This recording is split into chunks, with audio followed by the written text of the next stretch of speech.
Hi, I'm Marble. My mom once looked me straight in the eye and said, "We all agreed. You're not welcome at Christmas." I didn't scream. I didn't beg. I just stopped paying the mortgage on the very house they were celebrating in. But that wasn't the worst part. What hurt more was realizing they'd been planning my eraser long before that day, quietly, collectively, while I paid the bills, lit the tree, and kept their secrets. So, why does a family keep what you give but throw away who you are? Would you stay, or would you walk out and make them feel what you carried in silence for years? Let's talk about that. I checked my email that morning expecting the usual. Some group message about who's bringing what dish, who's flying in from out of town, and what night we'd all cram into Mom's living room pretending we hadn't avoided each other the whole year. But the inbox was empty. I refreshed it twice, then a third time out of habit, not hope. Still nothing. I stared at the screen a while longer, trying to tell myself maybe they hadn't started planning yet. Maybe they were waiting on something. But in my gut, I knew better. The silence wasn't accidental. It was orchestrated.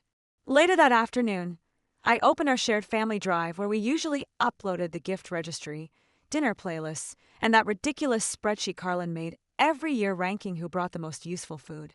The folder was gone. I didn't panic. I didn't message anyone. Not right away. I clicked around, tried an old invite link. Access denied.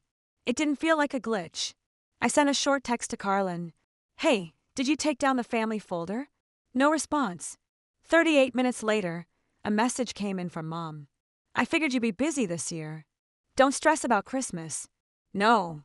"How are you?" "No, we missed you last year." Just a line meant to sound caring.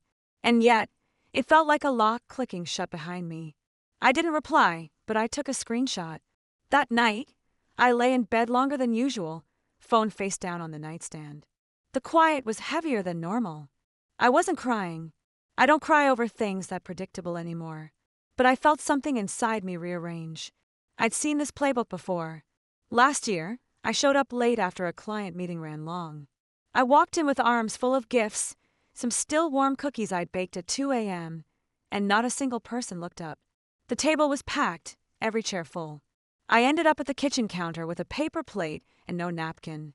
Look who finally decided to show. Someone mumbled. I didn't even catch who. Doesn't matter. They all laughed. Back then, I told myself it wasn't intentional. People get stressed. Holiday plans shift. Maybe they just forgot I didn't eat pork, or that I always brought the deviled eggs no one ever acknowledged but everyone finished. But now it felt deliberate, like a group decision had been made about me somewhere behind closed doors. Some digital vote I wasn't invited to join. I opened my laptop and pulled up my budgeting spreadsheet. I stared at the December mortgage line 1368 1 to 20 times recurring auto payment. The same line had been there every month for the last 3 years. Quiet, predictable, paid. They lived in that house. They cooked in that kitchen, celebrated birthdays, anniversaries, even baby showers in the sunroom I refinished. And not one of them thought I might want to sit at the table again this year. I closed the file, didn't delete anything, just shut the screen and sat there. Still no yelling, no rage. But inside me, something was shifting. I thought about the word family, what it used to mean, what it's supposed to mean. And then I thought, if I'm not invited to be in it, why am I the one paying for it? I didn't stop the mortgage payment. Not that day. That would come later. But something cracked inside me, clean and quiet like glass under pressure. And I knew it wasn't going to mend the same way again. I didn't text anyone. I didn't open social media to look for clues. I just sat in that quiet apartment of mine. No Christmas lights, no fake cheer. And I listened to the silence they left behind. Not a single call, not a single invite. And it hit me. They didn't forget. They decided the voicemail came 5 days later.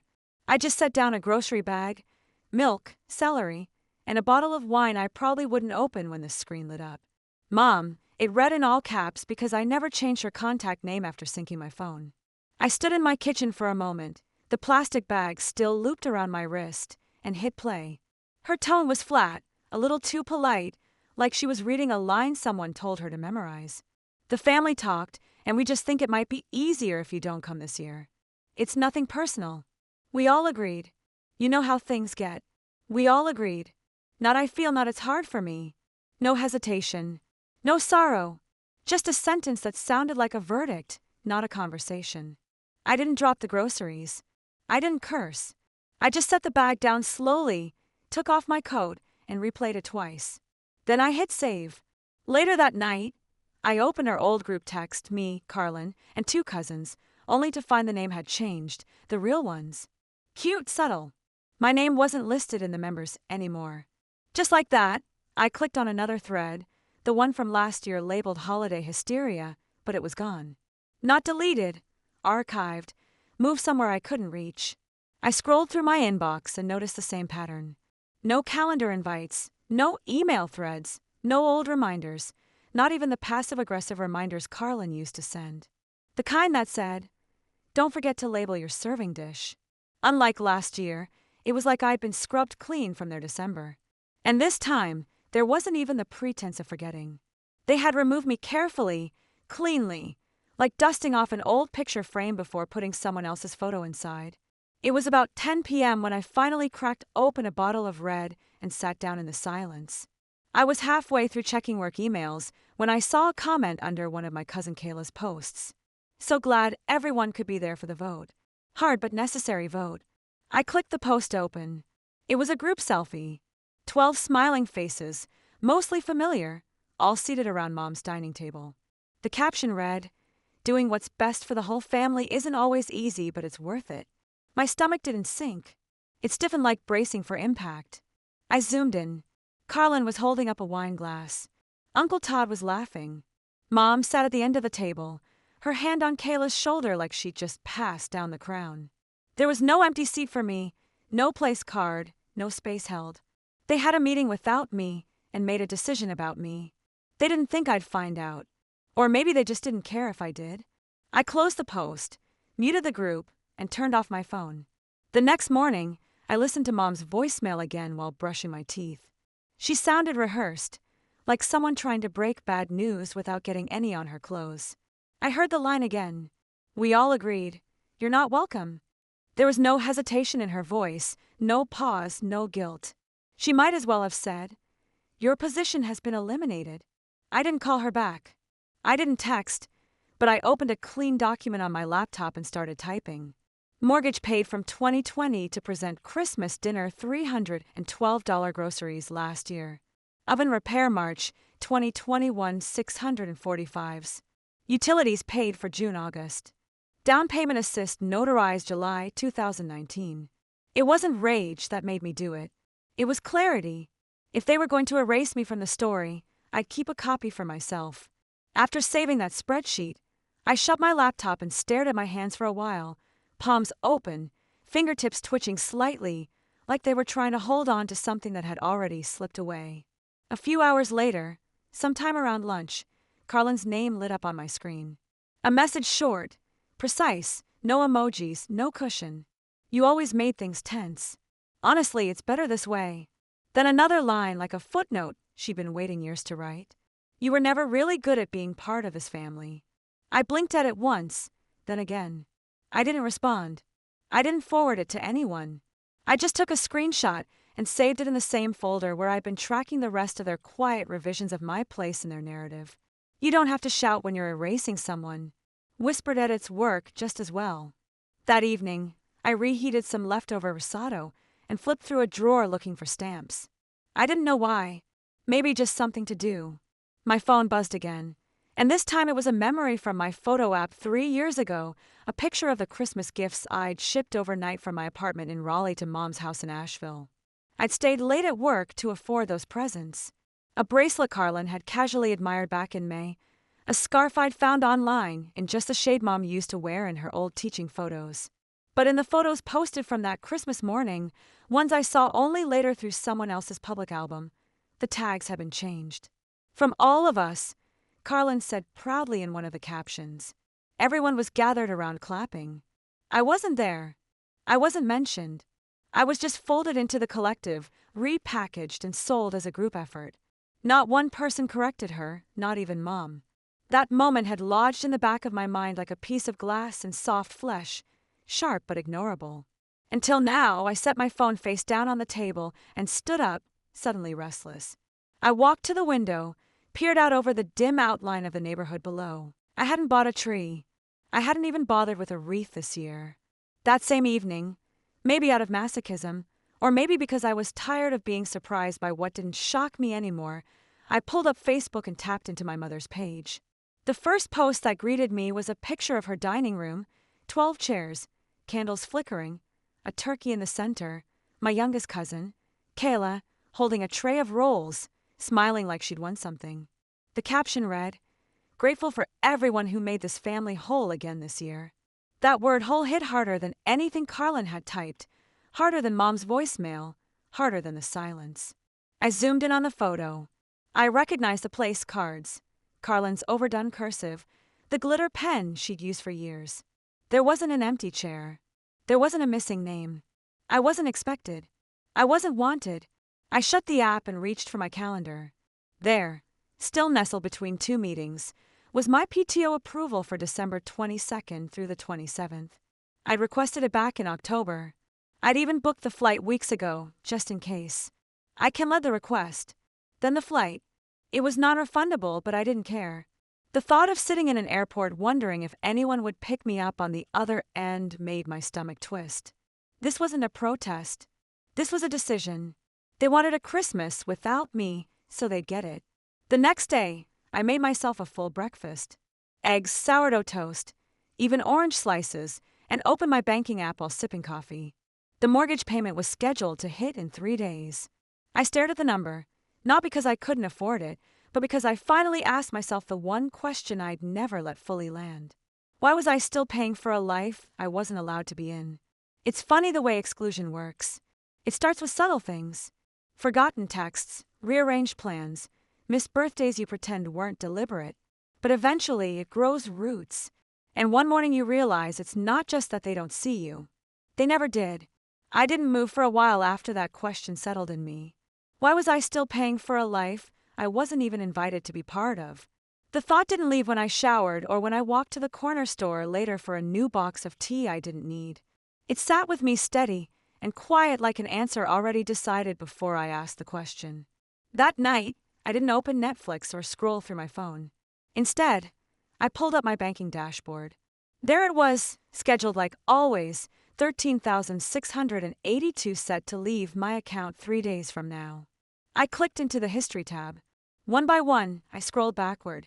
Payment after payment, month after month, 36 in total. Every transaction tagged Crane June Property, Asheville, North Carolina. They sat in that house, smiled in it, toasted wine in it, called it ours without ever saying mine. But I was the one keeping the heat on quietly, consistently. That house was built with more than money. It was built with every don't worry, I got it that I never asked them to remember. I opened a different folder, Cloud Drive, password protected, scanned files, one after the other, and there it was, like a punch to the gut. Warranty deed, Dolores June. I'd signed as a co-borrower, so she could qualify for the mortgage. It was supposed to be temporary, a favor.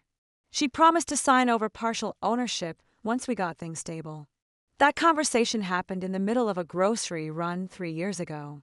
Frozen peas in my hand, her voice easy and casual like it wasn't binding. I believed her because she was my mother, but the paperwork was clear. My name wasn't on the title. I was just the one footing the bill. And for the first time, I let it land. I hadn't just been excluded from Christmas.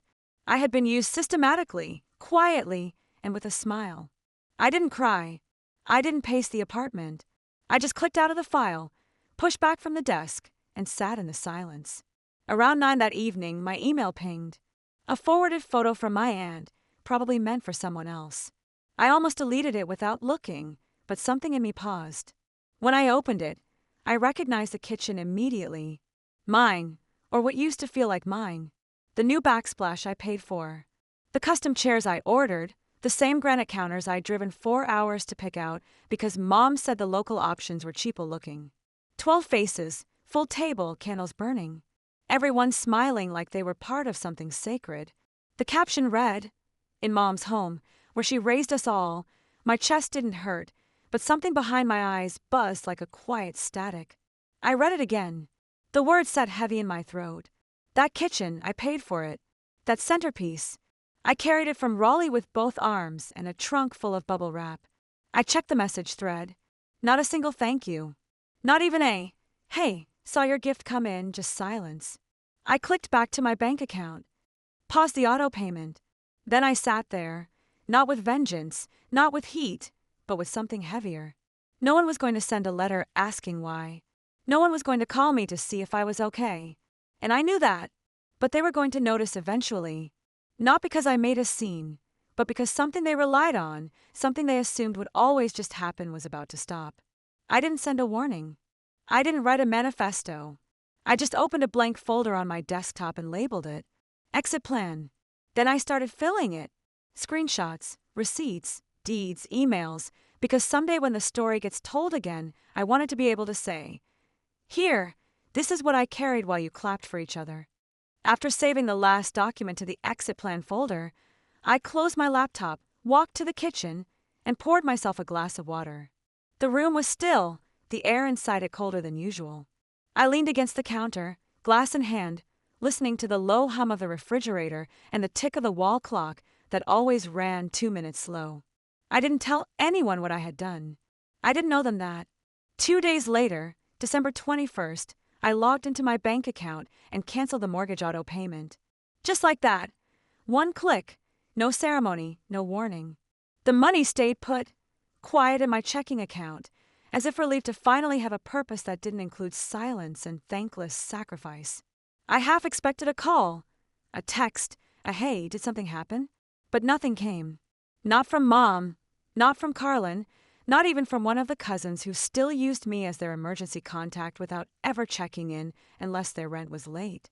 They didn't notice, or if they did, they didn't say anything, which only confirmed what I'd suspected.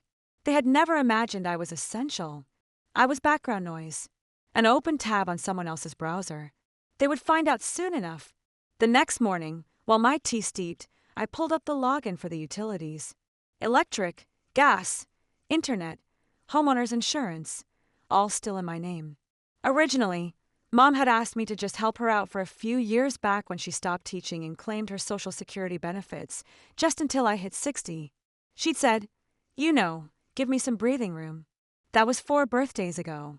I opened each account and clicked cancel service one by one, carefully documenting every confirmation number. I wasn't being petty. I was being clean. I forwarded every cancellation email to myself, CC'd a second inbox I rarely used.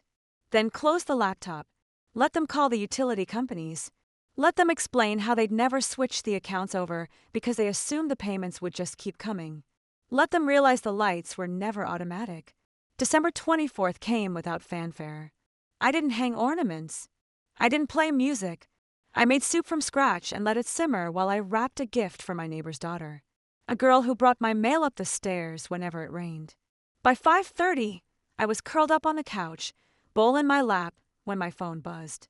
It was a group text I hadn't been part of in weeks, but one of the cousins must have looped me in by accident. Someone called Duke Energy. Power just went out mid-potluck. Mom is freaking yelling. Everything's black. I stared at the message.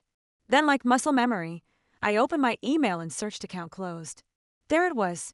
December 20th, confirmation that service to the Asheville property would end at 6 p.m. Christmas Eve. 6:14 p.m. And they were already in darkness. I didn't reply. I didn't smile.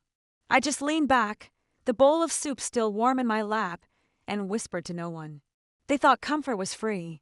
An hour later, another message came through. "Maribel, did you do this?" I let the phone go dark in my hand. Because the answer didn't need to be spoken, they knew. The second that house blinked out like a burned-out bulb, they knew.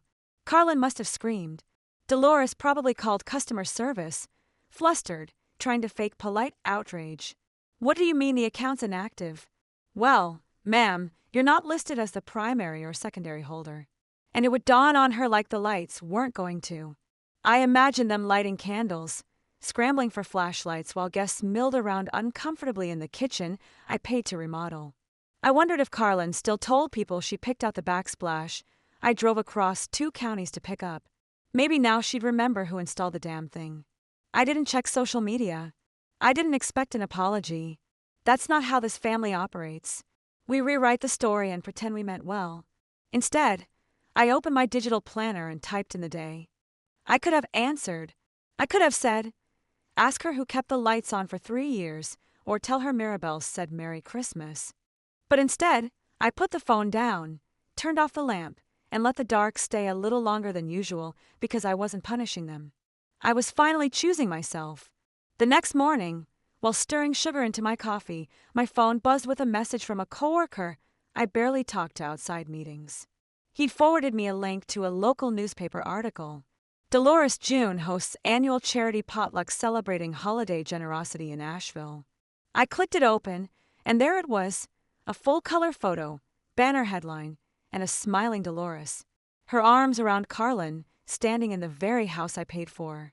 My tile floor, my refinished windows, my custom chandelier they once called too modern until it became the perfect photo backdrop.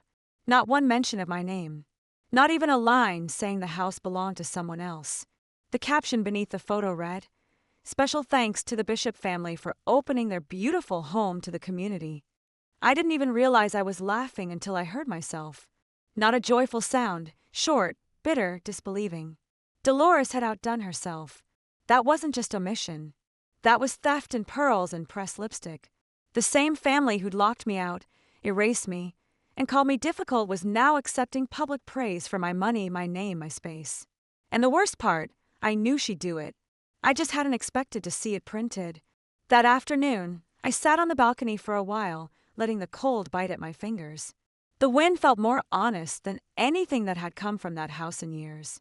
Around 4, I got a private message from Tamsin, my youngest cousin, 25. A little awkward, always too quiet around the older relatives, but sharp when she spoke. Her message was simple.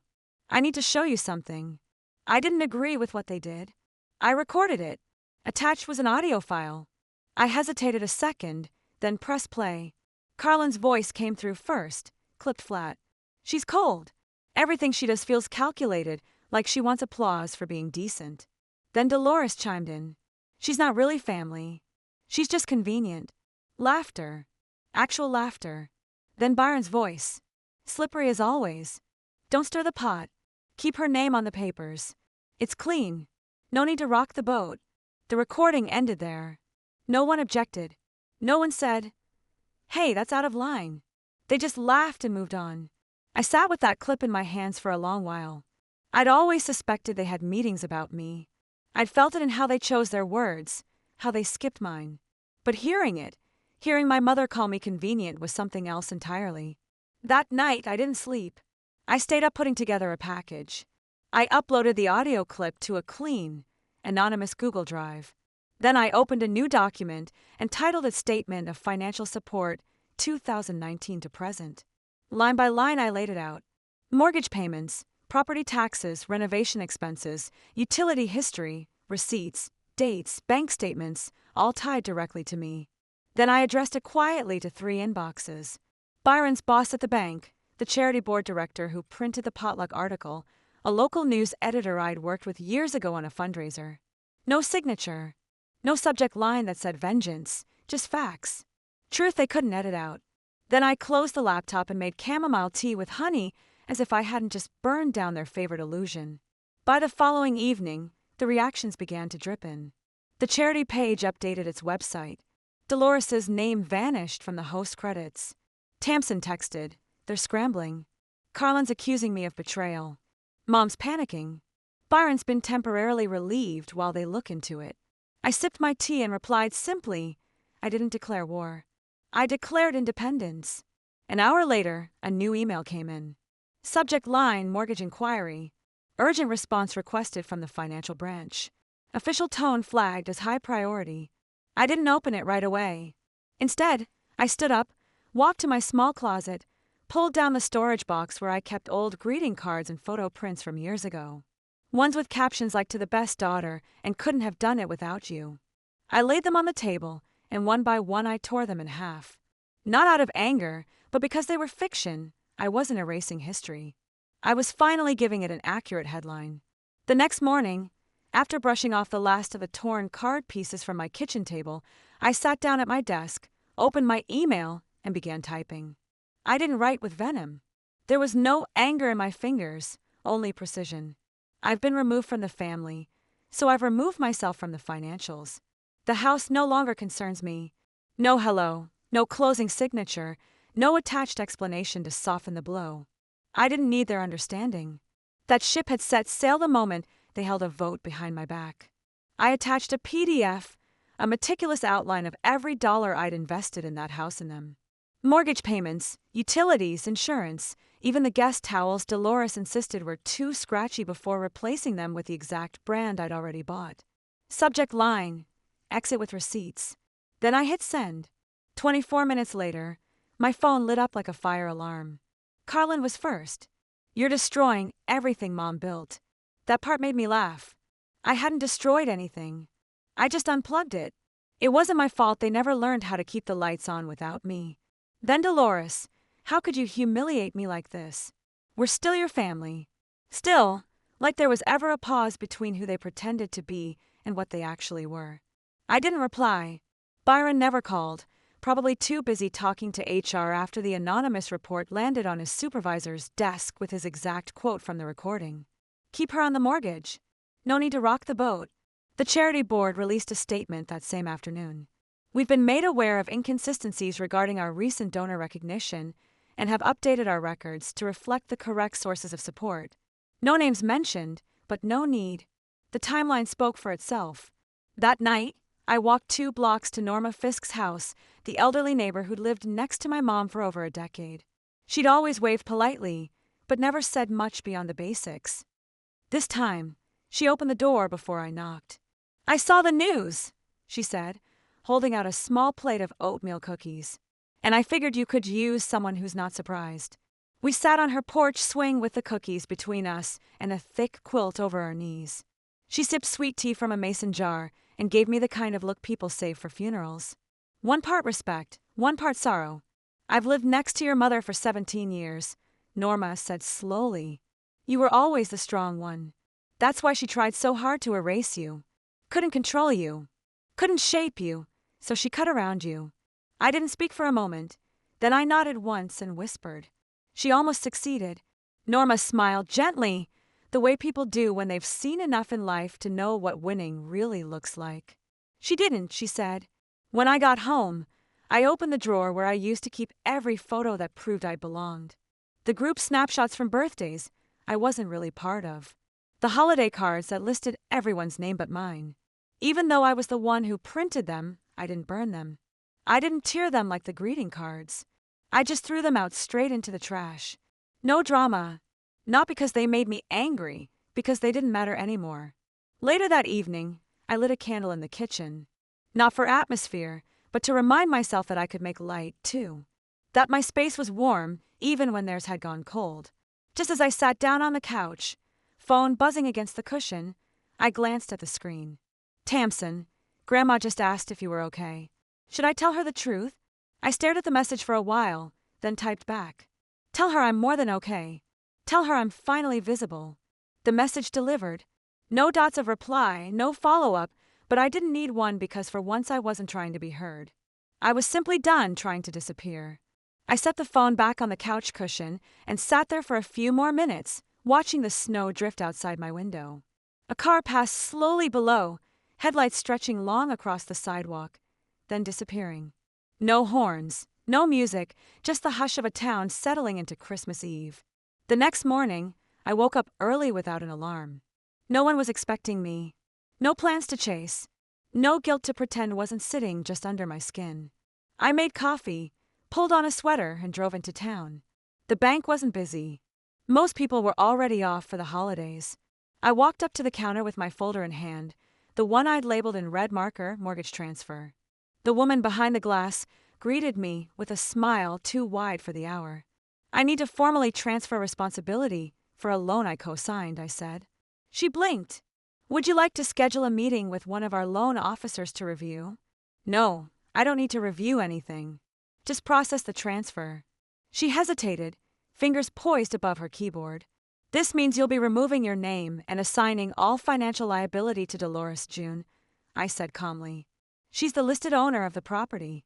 She'll handle things from now on. You understand you're waiving all rights to that asset?" I understand, I said, handing her the notarized form I'd prepared the week before. Trust me, I understand better than anyone else. I signed where she pointed, handed over the documentation, and walked out. No victory music, no slow-motion applause, just the soft shuffle of my boots across the tile and the jingle of the door behind me as I stepped into the wind. I didn't post about it, didn't text. I didn't owe anyone an announcement. Instead, I went home and did something so simple it felt radical. I lived. I cooked myself a real breakfast. Bacon, toast, eggs over medium. I curled up with a book I'd been meaning to finish since fall. And when I looked around my apartment and saw no twinkling lights, no stockings, no pine needles to sweep, I didn't feel the absence. I felt release. Christmas morning arrived with snowfall, so light it looked like powdered sugar across the window panes.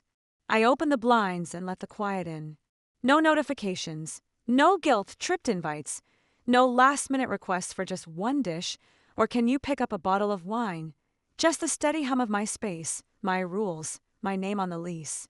I brewed coffee slowly, like a ritual, wrapped myself in a blanket that didn't smell like anyone but me. I looked out over the trees beyond the parking lot and whispered aloud this year. No one's disappointed in me because no one's demanding I be someone else. And that was enough. I didn't cry. I didn't feel triumphant. What I felt was quieter than either of those things, like stepping out of a storm and realizing you've been soaked for years. Around noon, as I was pouring the last of the coffee into my mug, a thought surfaced. They probably didn't think I'd follow through. They probably laughed, called it a bluff, assumed the money would keep flowing. But a week later, back in Asheville, a certified letter landed in the mailbox at the house with the gray shutters I once believed held memories worth protecting. Carlin brought it inside, opened it with a sigh, and read aloud the change of responsibility. Dolores just sat there stone-faced. Norai, noe palegi. She really did it, Carlin muttered. Dolores said nothing because what could she say? For once, there was no one left to blame.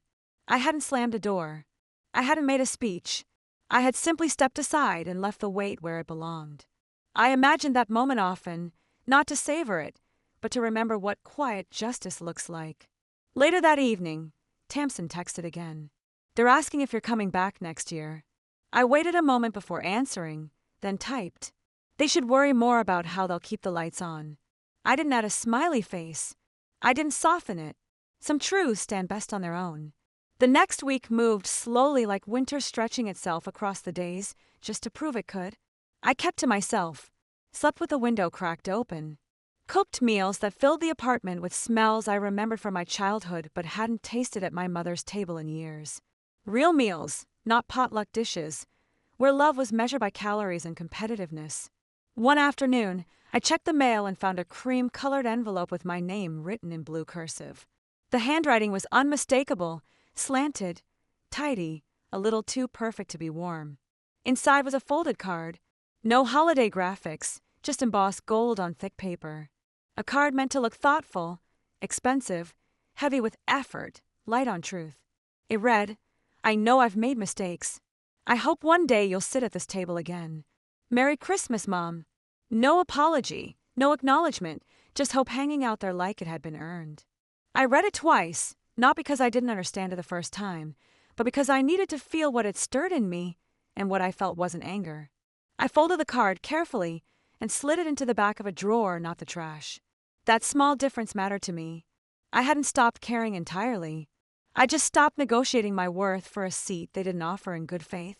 Forgiveness, I was learning, wasn't about them. It was about what I didn't want to carry anymore. A few days later, Tamsin knocked on my door with a plastic container of molasses cookies and a scarf half-knit hanging from her coat pocket. I let her in without a word, and she plopped down on my couch like she'd always belonged there. We didn't talk about the house. Instead, we talked about her thesis, something about Appalachian migration patterns and generational memory, then the weather, then how good the coffee tasted from the new shop down the block. Halfway through a second cup, she said, They still don't understand why you left. I didn't look up from the yarn I'd started unraveling from the fringe of a blanket. I didn't leave, I said. I just stopped chasing people who stood still. She nodded, then leaned back against the cushions. You know, Grandma asks about you. Not in a guilt trip kind of way, just like she's remembering something she forgot to hold on to. I didn't know what to do with that, so I just said, "Thanks for telling me." We didn't hug when she left. It wasn't that kind of moment. But when the door clicked shut behind her, the silence that followed felt more like space than emptiness. Meanwhile, back in Asheville, Dolores was now writing the mortgage checks herself. Carlin had taken over handling the tax filings. The house, from what I heard, still stood, still held birthdays, still had its table, its over-decorated mantel, and its familiar smell. But the air in it had changed. They didn't talk about me, but my name lingered in the stories they edited around. In the gaps between traditions, in the questions no one asked out loud. Sometimes absence is louder than presence. I updated my legal records that month, changed my mailing address, listed Tamsin as my emergency contact, noted the day I'd signed off from the loan. I wrote it on the corner of my wall calendar in pen. 1 year free. No balloons, no champagne, just quiet acknowledgement. On the first truly clear day of January, I took a walk through the trail behind my apartment building. The air had that kind of cold that made your lungs straighten out. It bit at the back of my throat, but it also woke something up. I stopped at the top of the hill and looked out across the frozen creek below. Some houses you leave behind. Some houses you outgrow. And either way, they stop feeling like home the moment you stop asking to be let back in. Before we part ways, let me say this. Leaving that house wasn't the hardest thing I've done. Learning to live in peace without seeking permission. That was harder. For most of my life, I believed loyalty meant silence. That staying quiet was strength. That if I gave enough, loved hard enough, paid long enough, they'd see me. They didn't, and maybe they never will. But I learned something far more valuable than approval. You don't need a seat at someone else's table to know your worth. You can build your own and serve peace, not pain. If you've ever been the one holding the family together while they made you feel like the problem, I want you to hear this. You're not difficult. You're just done being diminished. Sometimes stepping away isn't giving up. It's coming home to yourself. Now, I'd love to hear from you. Have you ever had to walk away from a family, a friend group, or a community that made you feel small? What helped you choose peace over proving yourself? Drop your story in the comments. If this video spoke to your heart, type 1. Or tell me where you're watching from. I read every message. And if it didn't quite land, tell me why. I'm always here to listen, just like I hope someone had been for me. If you found this story meaningful, don't forget to subscribe to the channel. There's more ahead, more stories that heal, more voices that rise, and more truth we're finally ready to tell. This isn't goodbye. This is just the start of you choosing.